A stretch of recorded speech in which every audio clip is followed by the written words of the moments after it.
Now that's the realest text ever. Um, She's uh, she's on edge. You guys think I'm on edge? She's on what? edge. Damn, Poker Pro. Who you talking to? What is Eric's Wait. last tweet about? Or why do I keep calling them tweets? What's Eric's last message about? What did you? Who's waiting for us, Jesse? Excuse me. Okay. All right. Well, we'll see what happens. There's someone on hold named Leo who wants to get our so get He's in the screen.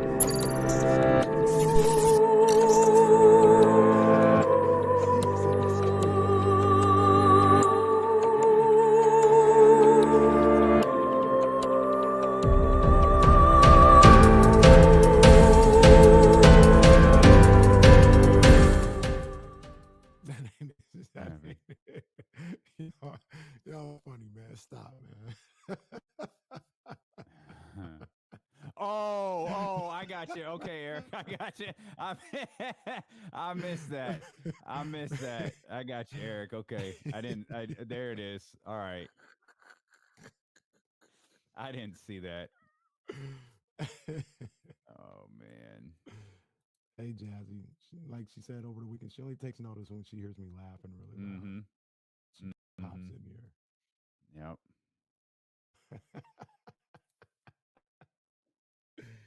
I don't know if there'll be anything funnier than that today.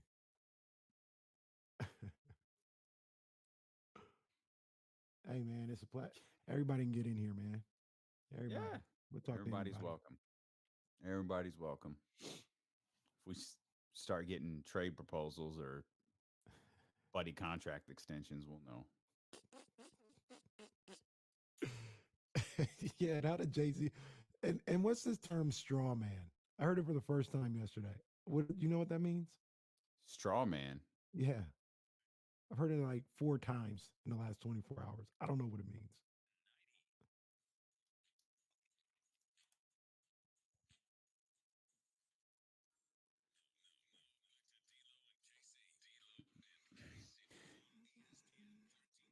Can't lie, it's a little weird for a Monday, but I'd expect nothing less. The chat house is packed. YouTube.com/ESPN1320, Twitch.tv/ESPN1320. We hope that you come hang out with us. You can listen to us on the Odyssey app as well. Hit that heart button if you're listening to us there and save us as your favorite radio station. My man CJ said he listens on the Odyssey app, and that heart button is a lifesaver for him because it reminds him, sends him push notifications like, hey, got to turn on D'Lo and KC, or hey, we've got some breaking news right here. I got to turn on D'Lo and KC and see what they're talking about. As of right now, though, we have no breaking news other than this. We're going to the phone lines, and we'll see how this all turns out for all of us.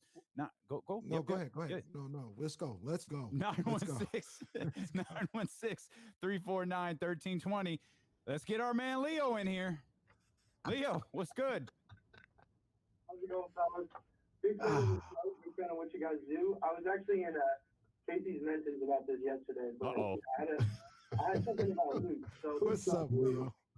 I feel like we're overcomplicating the situation, right? Like Luke Walton's been a coach for five seasons, Mhm. and what what do we know about him as a coach? Like, what does he add to his team? Like, I feel like we're overcomplicating it. Like, he's just been a bad coach like for 5 years. Like, I Oh, feel like we don't like one more year. Like, I don't really think he's gonna show us anything different. okay, That's Leo. kind of where my head's at, and I'm curious to see what your guys' response is. Let me ask you a question, Leo. Hold on here, Jesse. Let me ask you a question though. What does he do bad? I mean, you like what does he do good though? No, no, no, no. See, I knew you were gonna come with that. What does he do bad? what does he do bad? Well, he doesn't coach defense well. The Kings have the worst defense in NBA history, so I would Okay. say that that's something he does best. Okay. All right. What else? And I mean, just like a real like, it's hard for me to say this without being in the locker room, but it just doesn't seem like he holds the players like accountable. It's like what Harrison Barnes said earlier today about there needing to be like a culture switch. I think that kind of is a shot at Luke. Like Luke has like a pretty laid back personality from what it seems like. And I just don't it just doesn't seem like he gets on players. Like I could be wrong about that, but that's kind of just what it looks like from the outside. Okay. That's good Fair stuff. enough. Like I have a ton of notes on Harrison. We were going to play some of the things that Harrison said later, but since you referenced it, oh, I think it's this one. Here's Harrison Barnes on the organization. You hear from Tyrese and Rashawn Holmes. You'll hear from Marvin Bagley. We've got all of that stuff for you today. 916-349-1320 if you want to get in on the phone conversation. But here's the clip that Leo was referring to from Harrison Barnes earlier today. Yeah, I mean, there's work to do. Building a culture doesn't happen overnight, and to say that guys have been in higher pressure situations, winning situations, really developing, in the years, it's tough when you don't make the playoffs.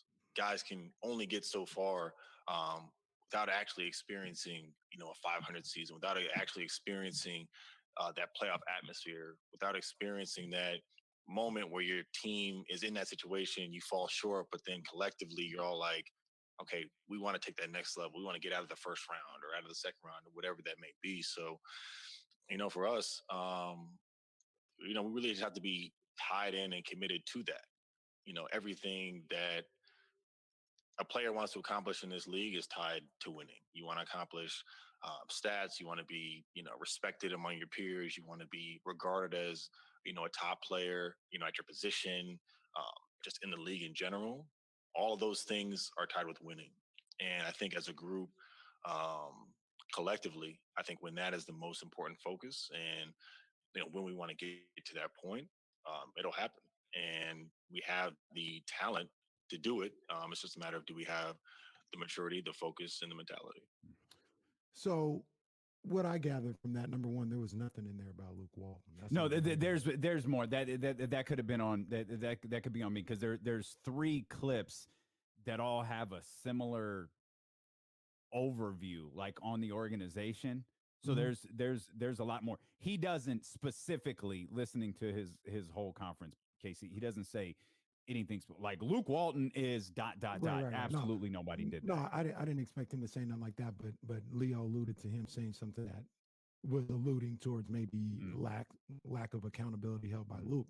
And what I got from that, James Ham, our guy, James Ham, he had one earlier where Harrison Barnes clearly has had enough of the my bads from teammates. Wants better personal accountability next season. Yep. And I think this is what I've tried to stress to everybody here. Everybody's like, Luke's not there to light a fire under them. Luke's not holding them accountable. I'll say this till I'm blue in the face. It starts with the individual.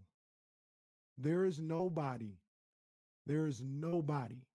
on this planet, if I'm playing basketball, that should hold me more accountable than I hold myself. Let's be perfectly clear. And I want you guys to understand why that argument, I'm never going to wrap my head around that. I'm not saying that coaches can't demand certain things of you, that they can't motivate or not. I'm not saying that. And I know I'm not the only person like this on earth in the NBA, nothing like that. There is nobody, no coach, no general manager, no fan that could hold me to a higher standard than I hold myself. Those are the type of expectations that each individual needs to have for themselves. And that goes beyond who the coach is. If I mess up, I'm on my own head before coach is yelling at me. But that's a character trait within you. That's a character trait.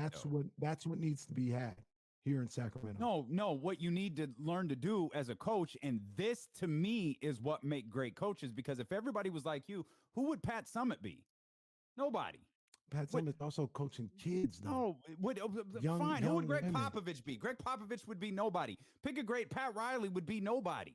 None of these guys would be anybody if everybody had that mentality that you're talking about right there. But that's not what coaching is. Coaching is adapting to the different personalities that are in your locker room, because in life, everybody has a different personality. And I've said that is one of the things when Luke Walton came out talking about, I came from a Lute Olson and Phil Jackson and all that stuff. I came out and said, you've got to understand. I agree with you, Damien. You got to understand who's in your locker room, and you have to adjust. You can't coach everybody the same all the time, right?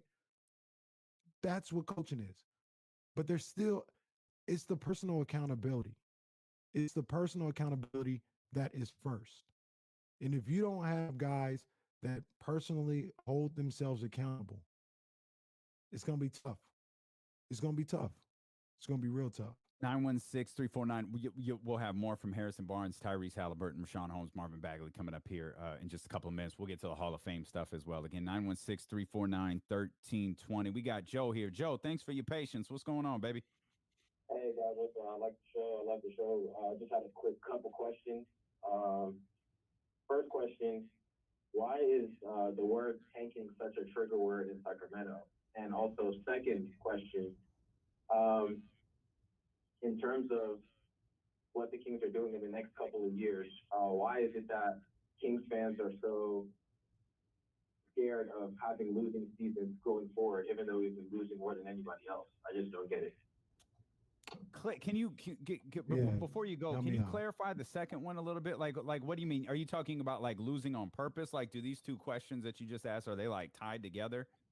Yeah, they're kind of tied together. I mean, like for example, if we came out and said that, the Kings for the next couple of years are tanking, it's like everyone gets triggered that we're going to be losing on purpose because they don't want to lose anymore. Right. But that's what we've been doing for the past how many years anyway. We should be more used to that than any other team. Open to the idea of tanking, in my opinion. I got you. Okay, I know what you mean. I hear what he's saying now, but we're done with that. Yeah, I think the problem is, and Marshall laid this out beautifully for us on Friday because he, of course, covered that Philadelphia team who their tanking was different. Like what San Antonio allegedly did and all of that stuff. Like that's encouraging David Robinson to not come back after his back injury. That's a lot different than what Philadelphia did. Sitting guys in the final. Well, even what Oklahoma City did this year, it's a lot different than what Philadelphia did. And I think Philadelphia, as Marshall laid out for us the other day, was stuck in like the 7, 8, 9 range. They weren't getting out of the first rounds. They weren't really contenders in the playoffs. They were just kind of stuck in, they were even, we talked about the Portland Trailblazers kind of being stuck at a certain level. They were at a level below where the Portland Trailblazers are now, and they were stuck there. So they made the decision that they're going to embrace this process and tanking. And that was coming off of playoff appearances. When you have a team that's been out of the playoffs for 15 years, you've kind of put yourself behind the 8 ball now, where you like tanking for a season isn't going to do you any good, because remember what also comes with taking is shedding contracts, bringing in, having, there's a salary cap that we all know so well. There's a salary floor also, and you're spending at that salary floor. And most Kings fans will remember the Maloof year where they were flirting with not even being at the salary floor, because they were trying so hard to save money or whatever was going on with them, financially. So it's simple answer, in my opinion, to your question, Joe, is too late. It's too late. And now you've got De'Aaron here. What are you going to do? Ship De'Aaron off somewhere? Yeah, it's too late. It don't work. And I think here in Sacramento, D'Lo, tell me if I'm wrong, I think people would even be more open to tanking if you had a Minnesota Timberwolves situation where you had a year where maybe you just missed and then you made the playoffs 1 year, 2 years later, you're back to having the number 1 pick. Like, I would take that, but we're not going another 3 straight years without nothing. You know what I'm saying? And you can't, you got to give us one. And that's you can't, everyone will point to, well, Philadelphia, they're the number 1 seed. See, look, tanking work. Like, no. Joel Embiid sat, 3 years? Ben Simmons sat a year. They drafted Markelle Fultz too in New Orleans Noel. Like, they missed on a lot of picks during this stretch in which they were really, really bad. So think about what you're asking. Are you prepared to be a barely out of single-digit win team for the next 4 to 5 years? Hell no. Are you prepared for this playoff drought to get to 15 years? Are you prepared to ship the 2 draft picks who you've fallen in love with, the first players I'd argue the entire fan base has fallen in love with in a decade plus? Are you willing to ship them out of here? and be a bigger joke than you've already been for 5 more seasons, for 4 more seasons, for 3 more seasons. But everybody points to Philadelphia like Philadelphia was, look, they tanked 1 year and it worked. No, Philadelphia tanked for a number of years. Let's look at the other teams that tried to get those top draft picks. You just named one, Minnesota. They didn't get out of this playoff drought streak until they got Jimmy Butler. They couldn't make it work. Jimmy Butler was gone. They've started a new streak. Let's look at the other teams who have tanked. Let's see. Who else is out there? Anybody? Bueller? Hell, people would say Cleveland. Great. You landed Kyrie. Kyrie didn't win you a championship. Kyrie didn't get you out of the number 1 pick. Oh, so you got another number 1 pick, Anthony Bennett. Cool. How'd that work out? They definitely got out of it with that one, right? No, they still stunk. Oh, they got a third number. Oh, but it wasn't the third number 1 pick that got them to the playoffs. It was the greatest basketball player in the history of the game happened to be born in Akron. And you got Kevin Love out of the deal. Oh. How's that working out for you, by the way, Cleveland? Not a good look. Getting Showtime. It's not a good look for Kevin Love either. Getting Showtime down by the Brooklyn Nets. Do what we got to do real quick for 1320, and then I want to address this coaching thing in a second. I'm glad you're paying attention because I wasn't. You're listening to D'Lo and KC on ESPN 1320, KIFM West Sacramento, KRXQ HD2 Sacramento, an Odyssey station, and driven by our friends over at Lasher's Elk Grove Dodge. We're live on twitch.tv/ESPN 1320, youtube.com/ESPN 1320. We're available on the Odyssey app on 1320 AM. I'm Damian Barling. He's Kenny Caraway. Yes, sir. So you brought Riley, great comment about if everybody had my mentality, then we wouldn't need coaches. You got your players on there that hold the other players accountable. Like Pat Summitt, great coach. Pat Riley, great coaches. They mold the Kara Lawsons and the Charles Oakleys to be empowered to handle things the way they're supposed to be handled. Like Pat Summitt could be the strictest coaches you want. If there's not a Kara Lawson that's ready to fight somebody, if there's not a Candace Parker that's ready to fight somebody, if they're not doing what they're supposed to do, it don't matter. If there's not a Charles Oakley that's ready to fight somebody, if the other teammates aren't doing what they're not supposed to do, it doesn't matter. So Luke can yell and be accountable all they want. If you don't have somebody, you don't have that dog in here. But do you think that trait was taught to them? No. Like, do you think Tamika Catchings walked into the University of Tennessee with leadership skills? Or Kara Lawson or Candace Parker? I don't know enough about Chamiqua. But Kara and Candace, they had it in them. And Pat fostered that, the blossom. She put water on it and bloomed. You know what I mean? It gave them a deeper understanding. But you don't just turn into a dog with a coach. It's in you, I believe. I believe it's in you. And you get the right coach that can bring that out of you and build your confidence, build your self-confidence to be, if you're not always like, hey. Can Luke pull the dog out of somebody? Is there a dog to be pulled out? Well, how would I don't know. That's the question I'm asking. That's what I need to know. Like, I listened to Marvin Bagley earlier. Marvin Bagley's media scrum today, and this is partly Marvin's personality, but remember, what's your line? He's 21 years old. You talk about how young he is. Maybe he hasn't had that dog pulled out of him. His media session sounded like a eulogy. Sounded like a funeral. You watch Marvin out on the floor, you don't think he could be a dog, but he gets in front of the media, or you think that he could be a dog, but he gets in front of the media, and he sounds like the world is coming to an end. No, I don't think Marvin could be a dog. I don't think he can. Like, I wouldn't look at Marvin and be like, we're going to rely on this guy Can Buddy to lead us. No. Tyrese? Yes. De'Aaron? They go back and forth. I was ready to kill you for your answer if you say yes.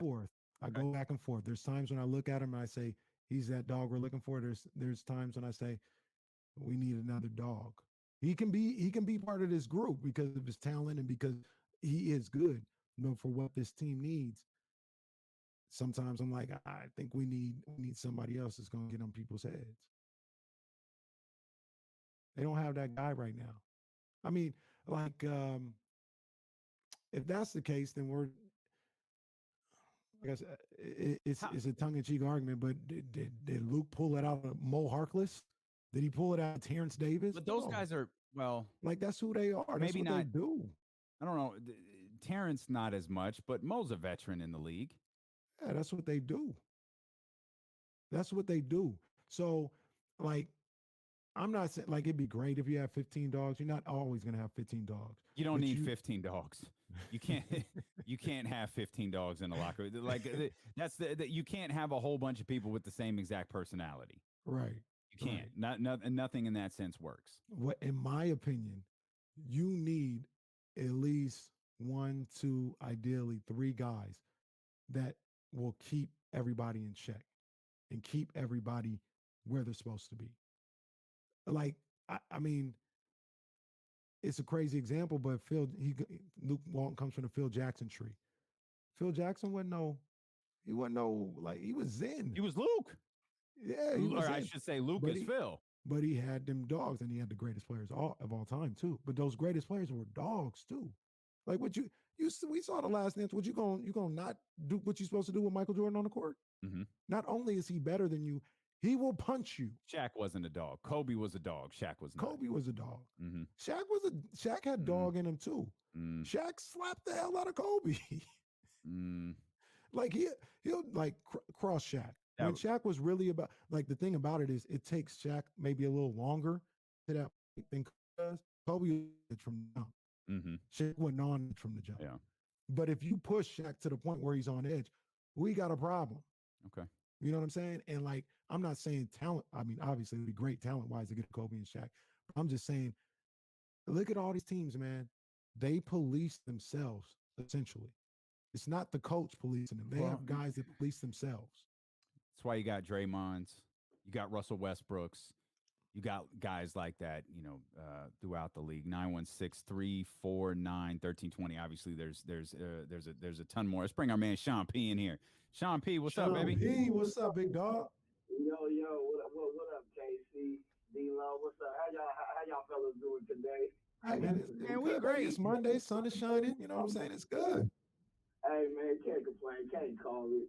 I just had to call in real quick. I mean, I love the topic that y'all got going on right now. It's very fiery. I love both people are very competitive. I know y'all both want the same thing that everybody in Sacramento wants as a Kings fan, man. Trying to get the team to a higher level of winning consistently. Yes. I mean, and it's just one of those situations, I think, and I kind of agree with both of you. I do agree that it's not allowed, Sean. It's not allowed. Pick a side. Not allowed. I do agree though that when it comes to the coaching, I definitely feel that my personal opinion, I don't like when franchises necessarily have to have 10 coaches in 10 years. That's not something that you want to look at to look at that and be like, okay, yeah, that's something I want my franchise to do. Mm-hmm. But you also need culture changes at times when you're looking at consistent losing. Mm-hmm. But I also agree on the other hand that you do need players to hold not only themselves accountable as a team, but then you also need to be held accountable individually. Because in order for a franchise to win consistently, you need both. Mm-hmm. You need coaching that can come into play when it comes to players maybe that need a little spark or that need a little push, need a little nudge. Not every player is going to be the same. But then you also need a certain amount of players on that same team to have, in order to have consistent winning, you need some dogs. You need some guys that are honestly going to get in each other's faces when it comes to losing. That's why I do like Harrison Barnes. But look at a team like the Knicks. Knicks is a pretty good example. That roster, looking at it on paper, is not that much better than the Kings roster. The Kings got 3-4 really productive players or players that can be productive on an every night basis. And look at the Knicks team. But what are two stark differences? Coaching, and Tom Thibodeau, to D-Lo's point, providing the culture, defensive-minded, dogs. But then to Casey's point, you have Julius Randle. You have other players on their team, Derrick Rose, that will get on players in the locker room. So I think what both of you guys are saying. Stop riding the fence, Sean, for goodness sakes. We appreciate you, big dog. I'm just saying that to me, that Knicks squad is pretty comparable to what I think the Kings can be. I think the Kings can be that, but you do need both. You need both.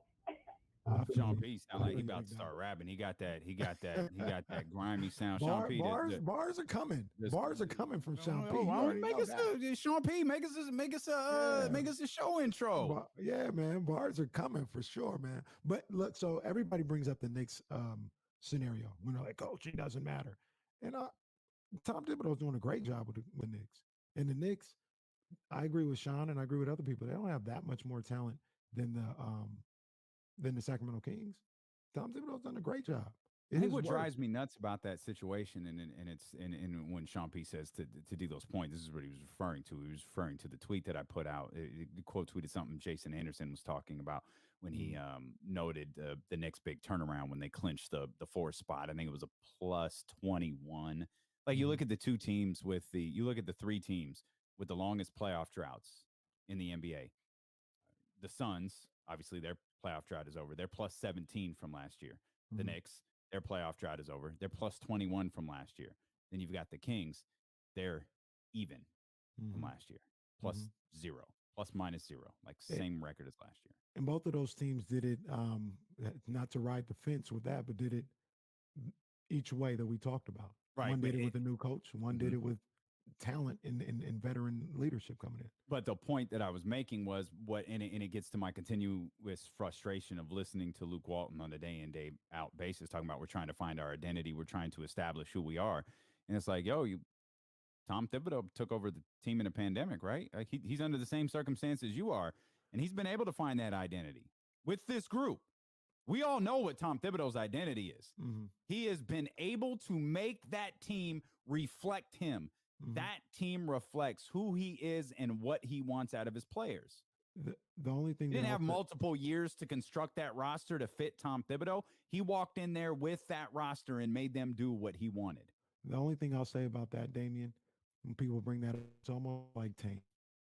Has it happened before? Yes. Is that what normally happens? No, it's not. Right? Shut up, Kenny. I don't know. I'm not. I got to analyze all the NBA history for this. I'll let me look into it. Let me step out. We'll come back. I promise. I know I keep saying this. You'll hear from Tyrese, Rashawn, everybody who spoke today. You'll hear from them. We'll get to the Hall of Fame. The Jalen Rose and Chris Webber moment. I got to be honest. I think I saw that differently than other people did. I think I saw it the same way you did. Okay. We'll talk about that when we come back. Here's D'Lo and KC on Sacramento's #1 sports station, ESPN 1320.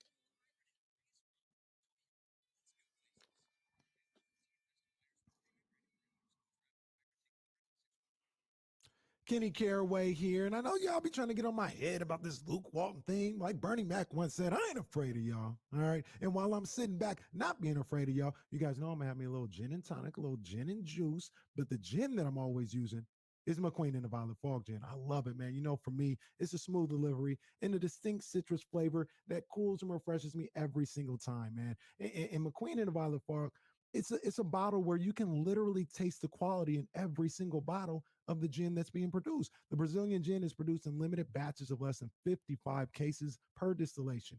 So what that tells me, and it should tell you, is they don't make much, but what they do make is damn good. If you want to try it, if you want to stop taking our word for it, if you want to go out there and try it, you can order online at drizzly.com, or you can grab a bottle next time you're out in the stores. And if the store does not have it, luckily for you, you know people in high places. You can talk to me. You can talk to Damien. We'll talk to Ben. We'll get the re-up, and we will get you your bottle if you want to try it, man. And once you get it, show us how much you enjoy McQueen and the Violet Fog gin by tagging your post at D'Lo and Case and at McQueen Violet Fog. It is time for all of us out here to put the entire valley on to the best gin in the world today. After 5 years, it's a new time for McQueen and the Violet Fog gin. KIFM reminds you, be responsible. Don't drink and drive. Be responsible. Oh, yeah, I talked to you last night. I was about to say, did you see Shawn Michaels? I ain't seen it yet. The biography. Yeah. I still have probably about 20 minutes to go, but it doesn't seem like you're enthused by it. didn't move. I mean, it's the same. It's whatever. Mm-hmm. I mean, if you, again, I listen to a lot of podcasts. I've read, it's just, it doesn't move me. Let me ask you this, Damian. And I say this, I call you a wrestling historian. When was the last time you saw something you didn't know, like that you learned from wrestling? Oh man, I'd like to think it's probably been a while. I mean, you're doing relive episodes, so you know a lot about it. Yeah, I don't know. Like off the top of my head, I don't know one. I can't. I mean, I can't think of like oh wow, I didn't know that. Like there was, I didn't know Booker T had robbed so many Wendy's. I knew he had robbed a Wendy's. I didn't realize he had robbed them like, what is they like 20 some odd times. Yeah. Like, didn't know that. But in terms of like a grant, I don't know. I don't think so. I can't think of one. Had you seen that? What's my man's name? New Jack. Had you seen that promo before? I have seen that. Yeah, I had seen that before. I had seen that like one time before, and that was crazy. I felt bad because, like, that one. I have no connection to that dude whatsoever. Like, no. I wasn't amused, but like, I wasn't amused by his act, and I was never. I'm like one of those rare, like, 90s wrestling fans who thinks ECW is just grossly overrated. I couldn't agree more. It's like I never got into ECW. It's like it's like the really passionate fans love it, but overall, it's like I think Eric Bischoff Eric Bischoff is very like like he's a prick. Like but he embraces that. He knows what he is. But I think one of the realest thing he's ever said about ECW was like the pimple on the ass of professional wrestling. Like that's essentially what it is. Like the people who love it, and like in California, it wasn't on here. No. Yeah, I'm not an ECW guy at all.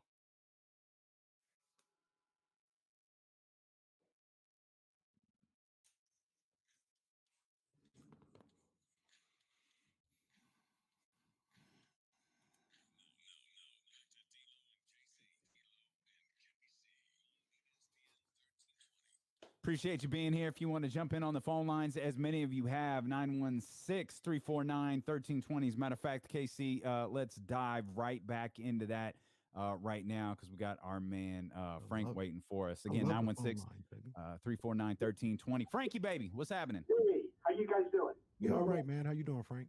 Good. I want to talk a little bit about this coaching thing. One observation that Kenny made, I think, is absolutely right. I think coaches are different at different levels.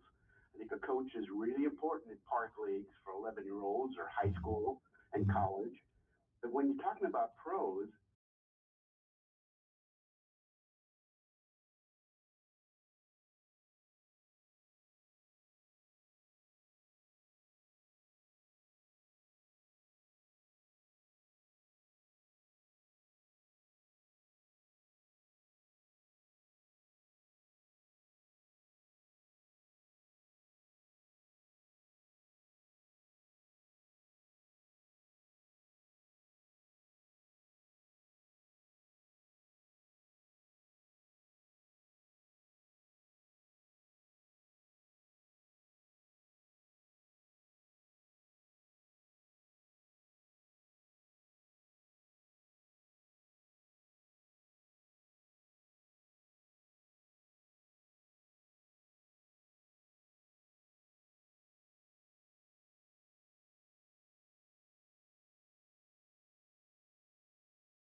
today.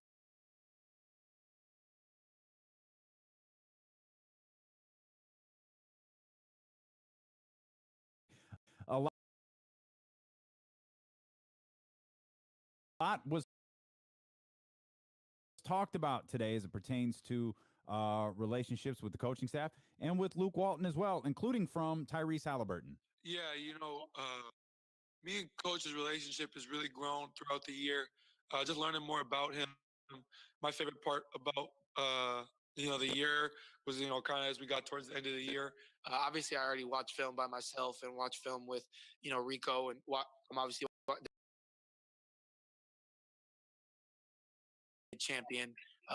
So just learning from him, hearing stories from him about being in the NBA, hearing him tell stories about the great Laker teams and things like that. Like that stuff, I really enjoy just because it's like I'm learning. You know what I'm saying? So I love stuff like that. So we're just doing it because he's very much so a player's coach. I played for I feel like a player's coach in college as well, and I have never had a coach that I can't go to and talk to and say whatever I want within reason. But say how I feel. So it's been really nice to play for him and also grow in our relationship, because I feel like that's just going to help us have more success, as time goes on. Me and Luke, we get along really well. I love him.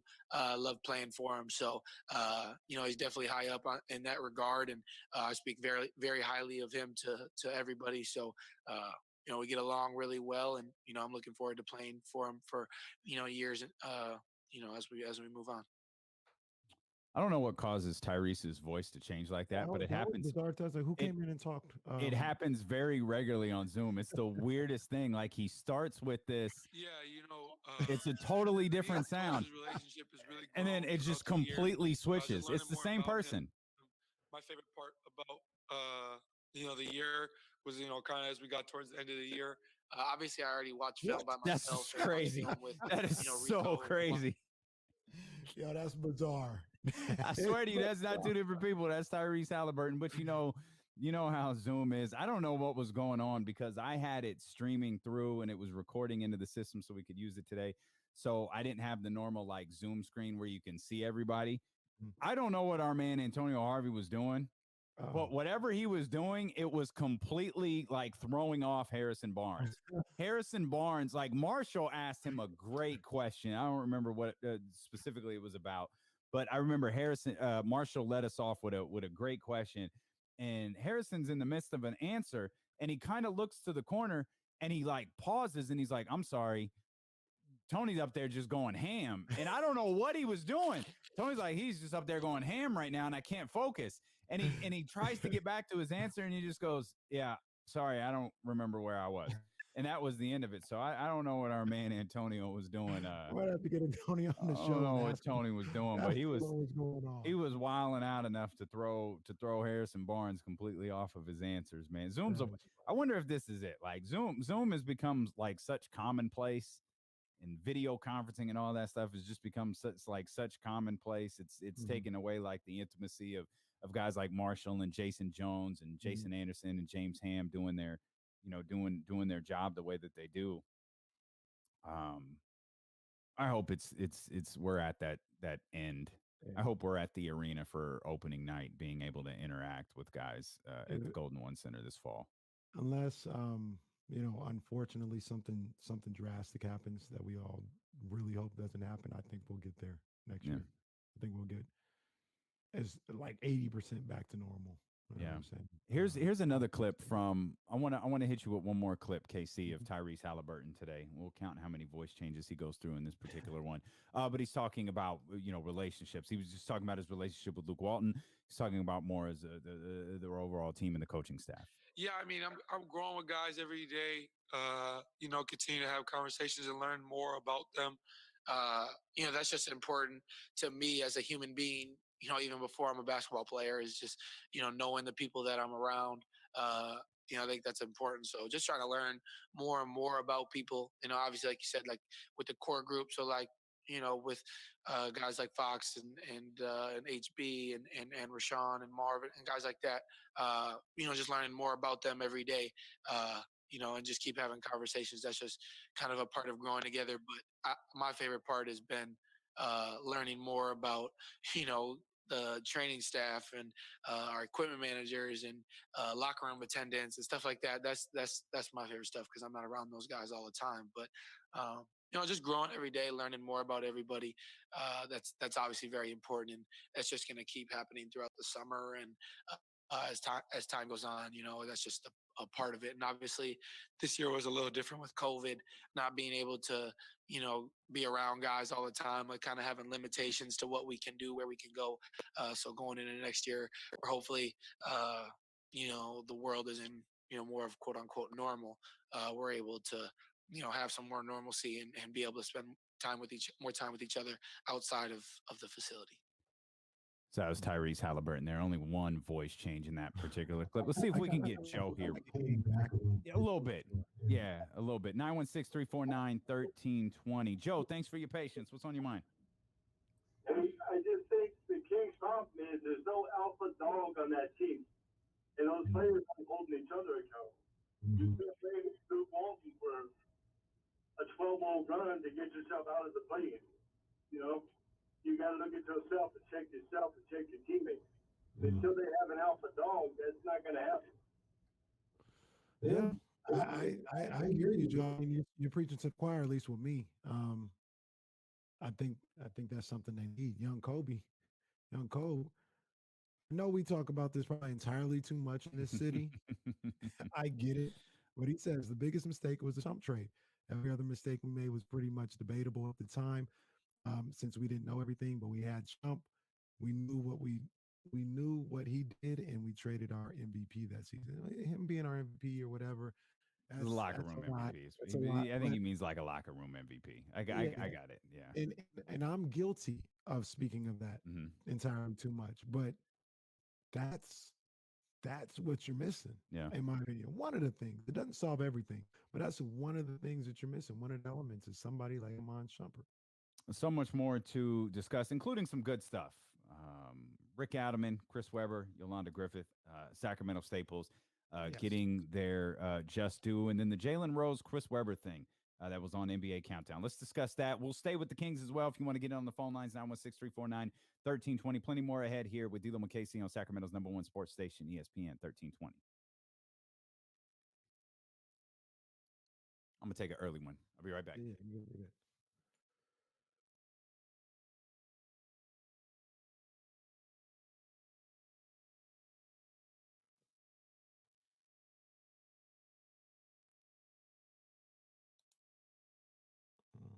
I mean, sure, whatever. But at the time, I had a lot of young guys, man. And those young guys need to turn into those type of dogs. But at the time, even last year, I mean, you saw last year everything kind of changed when they brought some veterans in there. When they brought Bazemore in there, when they brought Lynn in there. I mean, that changed the season. This year, they brought more veterans in there.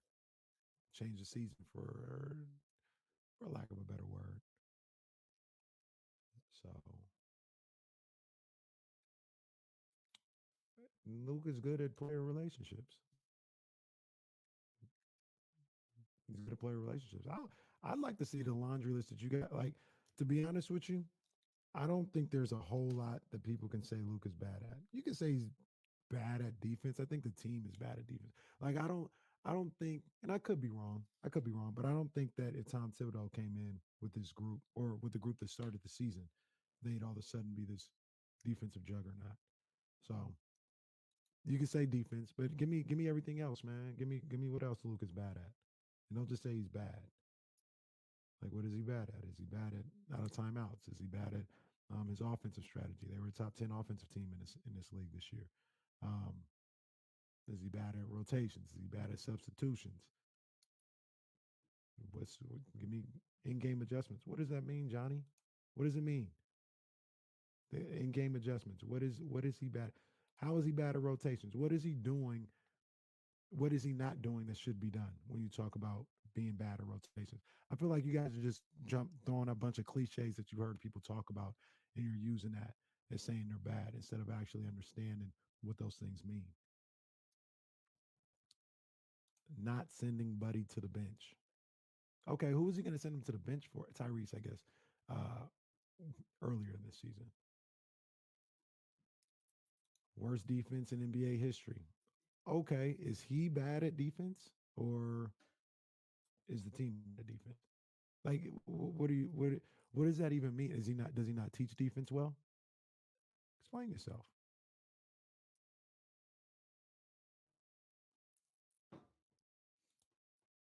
Yeah, he is. That's a sad reality of what we got going on. Too much ISO ball. I mean, I don't know about all that. Like I said, they had a top 10 offense in the league this year. So you guys are quick to point out their terrible defense. They had a top 10 offense in the year. So I'm not really hearing like what they do offensively being a bad thing. Damien, I asked them specifically because I feel like they throw out a bunch of cliches. What is Luke Walton bad at? They're like in-game adjustments. What is that? Do you know what you're talking about? What do you mean in-game adjustments? Well, yeah, I mean, I think I had said once too, and this is one of your frustrations with Kyle Shanahan. This was something someone told me um, regarding Luke is Luke's going to have a game plan at tip. It's probably going to be his game plan in the fourth quarter. Mm-hmm. You know what I mean? Like whether it's working or like there aren't a lot of adjustments throughout the game, and I can't speak to if that's what people are talking about. Mm-hmm. But it feels like you'll see the same. You'll see everything the same. You don't see a lot of changes. Like if everything goes right, you're good. Mm-hmm.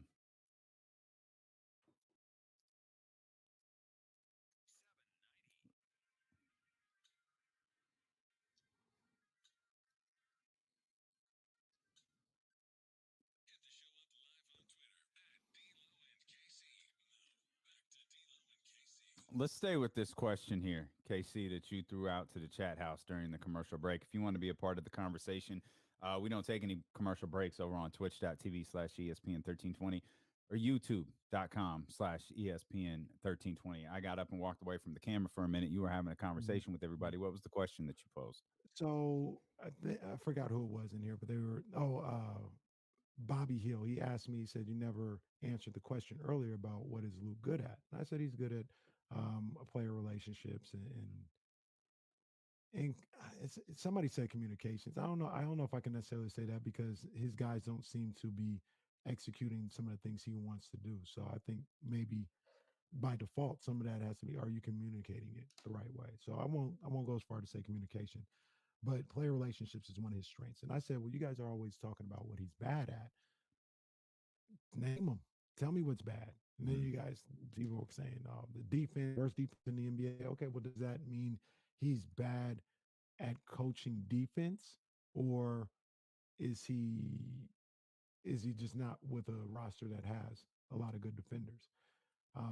So you got to answer that question. And then somebody else said in-game adjustments. And I know you had brought up a scenario, some of the things that you've heard people talk about, Luke, and these people might know more than me, but I always remember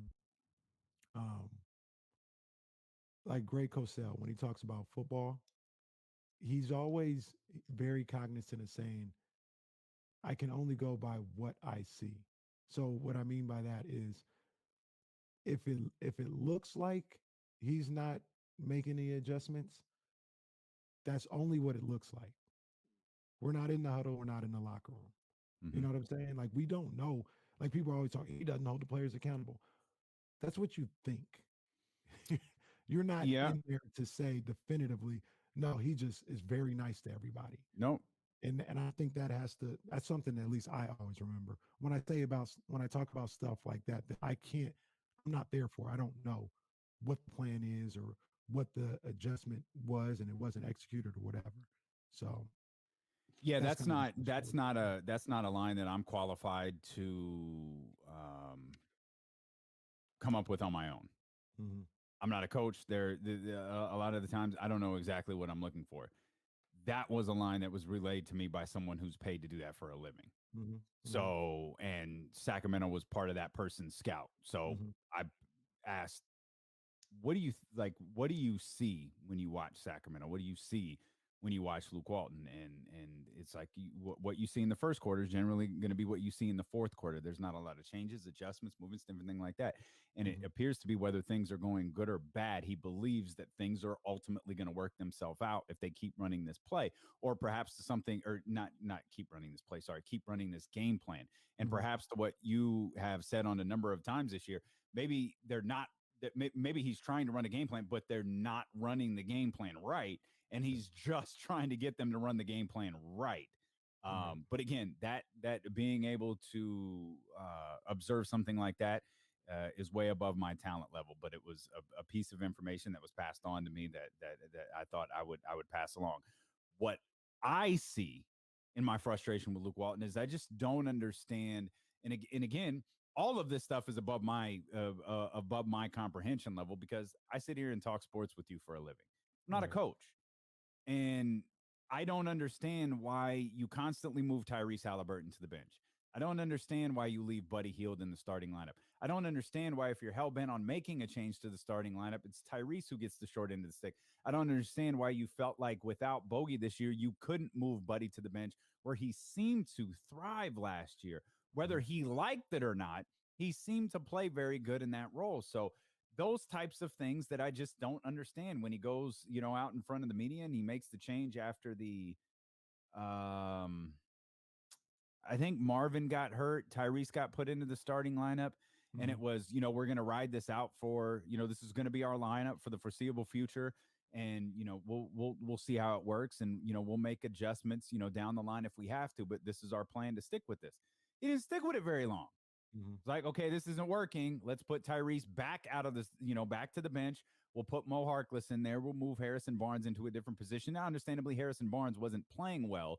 They're primarily at the 4 with that small ball lineup being what they ran with at the beginning, at the end of games. But I didn't understand why it was Tyrese who constantly got the short end of the stick in this. And maybe Tyrese doesn't feel that way. Again, this is just me watching as an observer. It was something that I didn't understand. And as a fan, it would drive me crazy, because I look at it and I go, Tyrese is one of the team's best players. Right. And you got this other player who's driving you mad, and you're talking about the frustrations on defense. We've got to do this better defensively. We got to blah, blah, blah, blah, blah, blah. But you just move one of your team's best defensive players back to the bench. Wouldn't you want one of your team's best defensive players out there with the other team's best offensive players? Absolutely. And so those are the types of things, and they just seem to accumulate over the years. And I told you, like, I'm not above saying this. Like, I still, like, to me, he still has the stench of Vlade on him.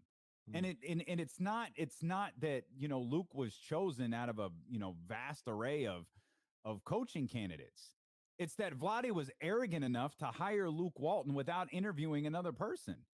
He was arrogant enough to essentially give Luke Walton the job while he was the coach in Los Angeles, and why Dave Yeager was the coach here. Part of that I've never let go with, and I understand that that's a flaw in me, and that has nothing to do with Luke Walton or the Sacramento Kings. That's just a flaw in me, because I look at that and go, you really just didn't interview anybody. Like, he's that good to you. Right. 231 win seasons later, in 72 game seasons, 231 win seasons later, he was that good to you that you didn't have to interview anybody else. So that was crazy. Again, that's a flaw in me and has nothing to do with Luke Walton, but it absolutely lingers over my opinion of Luke Walton. And the things that you talk about, your internet hates you today, by the way, just for those listening on the radio. Like, your internet is the Kings defense during a 9-game losing streak. It's was sinkhole. What do you say? Yes, the sinkhole opens up. A sinkhole opens up and swallows all 5 Kings defenders. A sinkhole is opened up and swallows Kenny's internet in Elk Grove. Tragic. Which we attempted to get fixed months ago, but he's been busy. Old Sack taking pictures with Luke Belair Blue, but that's fine. Busy, hanging out at his, partner's house talking about nothing for an hour. But no, it's good. It's good. No problem.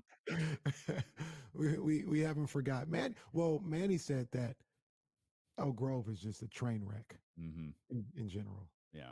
So I did my homework. I had Manny. I ran the test, and Manny was like, "Ugh, we're working on some stuff over there Laguna West, and Hey, Manny, can we work faster? Said it's ugly right now. It's all But bad. so I get everything that you're saying. I don't know why Tyrese wasn't starting ahead of Buddy. I don't know. I will say this: Tyrese played like 30 minutes a night. It felt like. No, he did. No, Tyrese- he absolutely played the minutes. That's not Right. like he was.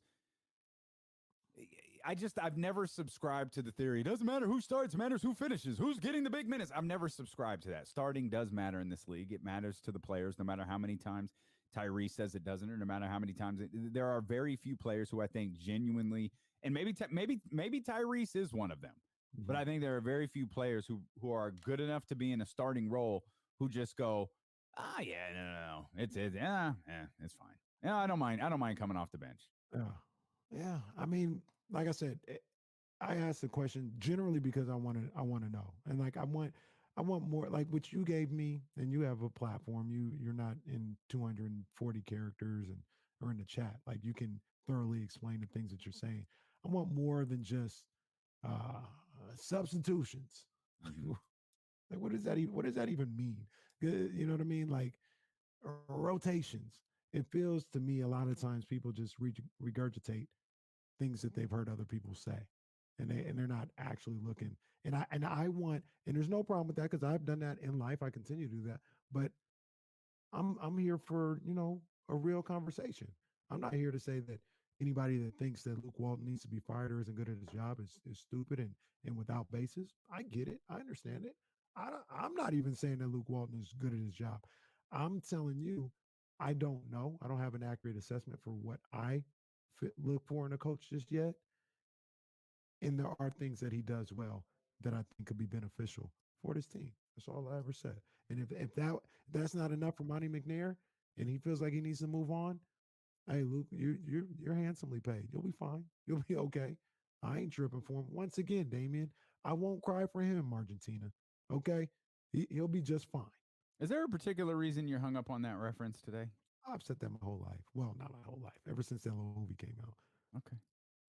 All right. Who was Madonna was in that, right? Mm-hmm. Yeah, you're dropping Madonna. I just wasn't prepared. Sometimes you just got to shoot me a note. Says, fam, I'm going to drop some Madonna references today. You ain't going to be. That might be the only Madonna reference I know. Oh, Madonna can go. Like, don't do that. I'm not Madonna, saying in no type of way. I'm you just kind of did. You kind of did. That's the only one I know. You had a tone. You had That's a the tone. only one I know. That in Vogue. That's it. And Really? she dated Tupac. I think she And dated Rodman. Rodman? Yeah. Okay. All right. Oh, here we go. Off the rails. You're listening to D'Lo and Casey on ESPN 1320 KIFM, West Sacramento, KRXQ HD2 Sacramento, an Odyssey station and driven by Lasher's Elk Grove Dodge. That's Kenny Caraway. I'm Damian Barling. We're live on twitch.tv/ESPN 1320, youtube.com/ESPN 1320. We hope that you tune in. We hope that you'll subscribe. We hope that you hit the thumbs up. And most of all, we hope that you're enjoying the show today. No matter where you are, you can listen to us on the Odyssey app. You can just throw us in your earpods, earphones, whatever it may be. Put us on speaker. It don't matter. But you can listen to us on the Odyssey app wherever you are. Make sure you search ESPN 1320. Hit the heart button and save us as your favorite radio station. You'll hear more from Tyrese Halliburton. Actually, you'll hear from Rashawn Holmes coming up here in a little bit. And you'll hear from Marvin Bagley as well. In addition to Harrison Barnes, those were the four players that spoke to close out the media sessions today. No De'Aaron Fox today. I'm not sure when or if we'll hear from De'Aaron Fox or Buddy Hield, but if we do, we'll certainly be in on those press conferences, and we'll bring them to you. We did get some good Kings news, believe it or not, over the weekend, but this has to do with much more of a historical content as Chris Webber, Rick Adelman, and Yolanda Griffith, all part of the 2021 class of the Basketball Hall of Fame.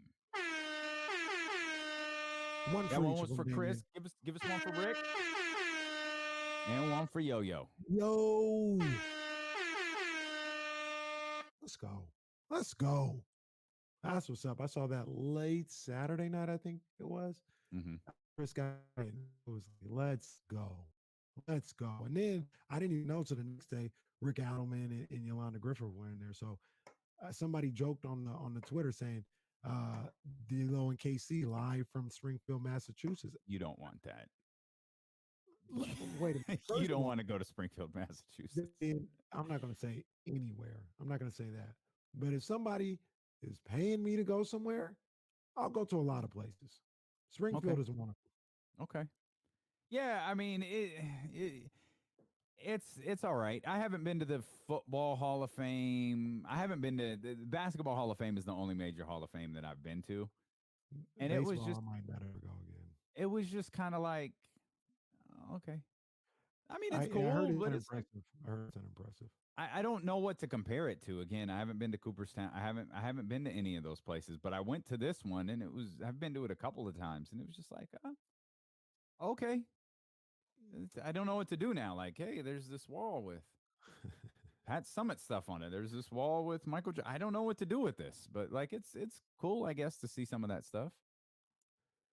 It's underwhelming. I know It's why underwhelming. these things are here and they're never gonna leave. They're never gonna leave. I mean, Cooperstown, Springfield, Massachusetts, Canton, Ohio. First of all, even when I fly into somewhere, it's probably a couple of hours to get to all. I know, well, maybe not the basketball, but baseball, if I fly into New York City, I got to drive another 3-4 hours. Already, I may never go again. I'm not driving another 3-4 hours. Springfield, Mass. How close is that to? I don't know. What's the closest? Oh, geez. big You're airport? probably flying into Hartford. You're probably flying into to Bradley Airport in Connecticut, which is not in Hartford, but it's the Hartford Airport. Like it's you're probably flying in there and then making your way over to Springfield, Mass. How long is that drive? I don't like being in cars for a long time. It's not terrible. I don't think it's 3 hours. It's probably a couple hours if I remember right. Maybe not even that. Like it's towards the thing I remember the most for some reason, like Rebecca Lobo lived near there.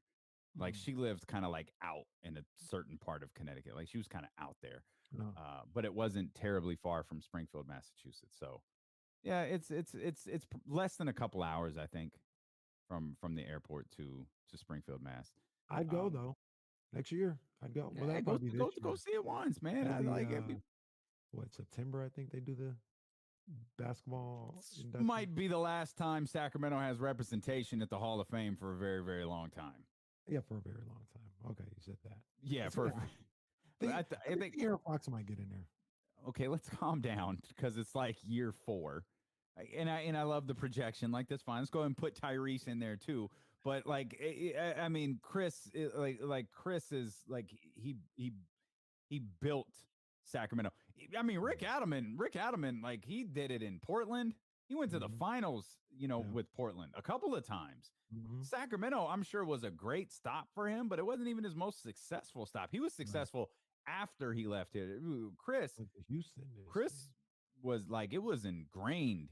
Like the only playoff basketball this team knows, Chris Webber was a part of. Rick Adelman was a part of as well. I'm just like Chris, God bless him. Obviously he was good in Golden State. That ended the way that he did. It did. He was good in Washington. That ended the way that it did, and reversed the order. And he wasn't. I mean, I guess he was good for like a year in Detroit, but it kind of not even really. And that's why and fell apart after Sac. It was super nitpicky, and it's almost embarrassing that I do this. But yesterday, and I want you to kind of elaborate on your thoughts about this a little bit more. But when Jalen Rose was interviewing him, and he's like, "Oh, Chris Webber, you did this, the Fab Five, you did this in Michigan, you went behind the back and dunked on Charles Barkley, and you did your thing with the Warriors or whatever thing." And then he just ended and went on, "You're in the Hall of Fame." I'm like, look, Chris Webber achieved so much before he got to the NBA, and he's a Rookie of the Year, great ball player. What he did in Sacramento got him into the Hall of Fame. Like if he would have went to Washington and they would have flamed out, Sacramento and Michigan got him in the Hall of Fame. Yeah, absolutely. So mention Sacramento, Jalen. Come on, I don't put that on Jalen. Like here's the thing. Like and I told you this earlier as we teased this conversation like an hour ago and never paid it off until this moment. So hopefully everybody stuck around for this. You saw the social media. Oh, Jalen and Chris on TV together. Oh, what a heartwarming moment. Oh, I just love it. I did not see it that way whatsoever. I saw Chris Webber being a professional and and I know he, Jalen is laying it on, and I'm not trying to insinuate that Jalen wasn't genuine in his remarks and his love for Chris, but I looked at it as more of a, Chris is being a professional. He's doing I wasn't moved like warm and fuzzy. Right. I thought it was more awkward than anything else. Yeah. Because I didn't feel like Chris embraced Jalen the way Jalen was trying to embrace Chris. And I know he dropped the, love you too. Thank you, Maria. Like at the very end, I didn't get the warm, fuzzy vibes that it seemed all of NBA Twitter got when Chris appeared on NBA Countdown. I agree 100%. And I saw the tweet and the reaction before I actually watched the video. So I was, when I saw it, I was, this is dope. And, like you, I saw people, oh, that was a moment. That was crazy. It was a beautiful moment, whatever. They rekindled and all this other stuff. So I was like, that's what's up. And I wasn't in a spot where I could really listen. I wanted to listen to that whole thing.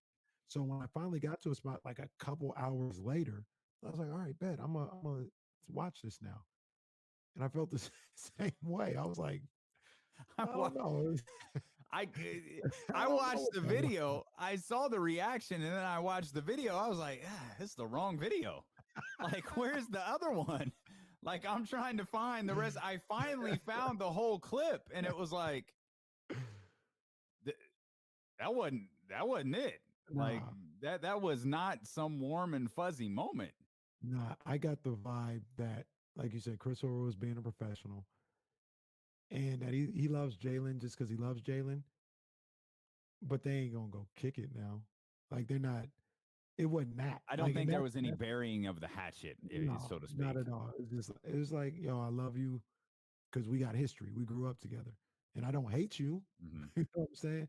I love you, but we're, like you said, no burying of the hatchet. No, oh, now you're gonna see Jalen wherever you see Chris, and it ain't that. No, like it's not. There's that. probably some things that need to be said between them privately, and I've always told you how I felt about that Fab. I'm the only person in the country. I'm the only basketball fan in the country who hated that Fab Five documentary. I didn't hate it. That's not true. It was just like this is worthless to me without Chris's involvement. This is absolutely worthless, and I felt like they made Chris Webber pay for not being involved in it. It's like, okay, we're giving you a chance to come on here and speak your side of the story. And if you don't, we're going to speak it our way. And I felt like that's what they did. And I thought it was trash. I thought it was weak. In that particular case, what are they supposed to do? They can't speak it Chris's way. I felt like they slanted it pretty hard. Like you can't, like they walked across the bridge. They told Chris, hey, come on, man, this bridge is here for you. Chris said, no, I'm good over here. I'm not going to be a part of that. They said, okay. And they lit it on fire. That's how I felt. And so like, I watched that. I was like, because I'm a big Chris Webber fan. Yeah. Like he's up I've always said I'm partial to Chris. I always will be. I think this Hall of Fame nod is long overdue. He's been one of my favorite players for as long as I can remember. And that was just my only takeaway from that, was like, this is just absolute trash. Yeah, I'm gonna watch that again just because I love the Fab Five, so I'm a kind of. And I wanted to love the story's important. The story changed basketball. The Fab Five changed basketball. Right. But I felt like I couldn't enjoy it knowing, because you just kind of were waiting for them to trash Chris, and ultimately, that's what they did. They trashed him. I'll say this though with Chris Webber and the Michigan thing, because I followed that pretty closely. It seems like they've all said what we've done was important, man. People want to celebrate us. Let's celebrate what we achieved, what we accomplished. They're all, like you mentioned, the bridge. They're all on the other side of the bridge, and they're all like, "Yo, come on, let's do this." And Chris is like, No, I don't want for whatever hang up, whether it's Ed Martin, whatever. Chris, no, I really don't want. I take it as he don't. What was it when they made the national championship game and they were all there behind the bench and they were like, "We got a seat for Webb. We want Webb to be here." And Webb was in the skybox. Well, they leave, but they left Chris holding the bag for everything that went wrong at Michigan. No, remember I explained this to you. The what happened was they are, or at least Jalen and Ed Martin. Jalen said, "Yeah, I took money. I took money because I was broke and I was hungry. I took money." But he framed it as I took money to go get hot dogs, or I took money to go get popcorn, and Chris Webber took money to go get a Maserati. No, I'm exaggerating, but you get what I'm saying here. Why you gotta say Maserati? Because it's a nice car, and only big time players in the game can afford Maseratis. That's why. It's a perfect example. But I think that the beef lied with Chris he lied about it, and he tried to frame Ed Martin in a light of like kind of being sleazy. And Jalen was why'd you do that? That's not that's not who he is. You took stuff from him too, and he's a good man. He wasn't sleazy, and that's where Jalen had an issue with it. He was like, "Yo, this guy Ed Martin was looking out for us, man. It wasn't no slime ball agent or nothing like that. It's a dude that, if we didn't have nothing to eat, he'd take us out to eat." And Chris kind of framed it as, "No, I don't have no affiliation with this dude, man." Like he lied because they were only coming after Chris. It felt like they were only coming after Chris. It didn't feel like they were coming after the Fab Five. It felt like they were coming after Chris. But Jalen's issue was just tell who he was.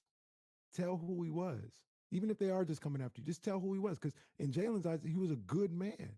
And anybody's eyes, he was a good man. He was not what the media and what the NCAA is trying to portray him. He's a good man. And he wanted Chris to tell him he's a good man. And Chris was like, I don't know nothing about that dude. I don't know nothing about him. Well, that's easy for Jalen to say because they're not coming for Jalen Rose. Jalen can handle it the way that he thinks he needs to handle it. Chris handled it the way he thought he needed to handle it. Maybe he was trying to spare the university here. I don't know.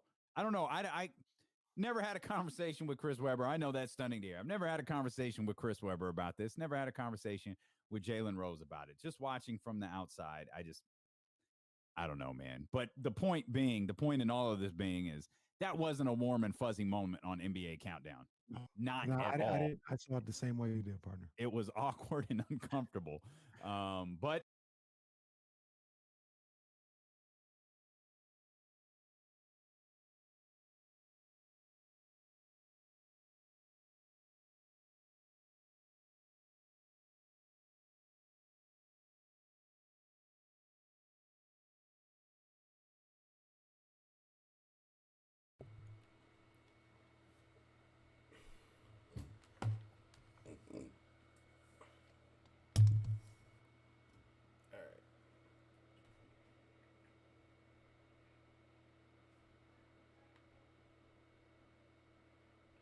So my kids are out of school, so I can actually talk now. I guess they're basically out of school.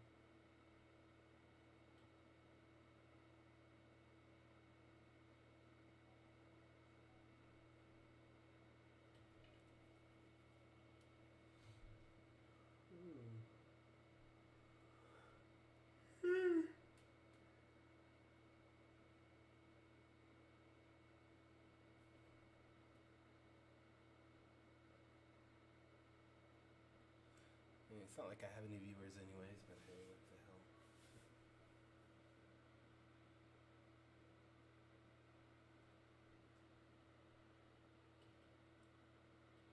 I think let's stay off for like another 15 minutes and take a break.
I think it's time for me to take a break. So, I don't know who actually watched this, but if you did, thank you so much. And it's always fun talking to you guys, and hope you guys have a great day. If you haven't already, please check out tourscomics.com. Get any of my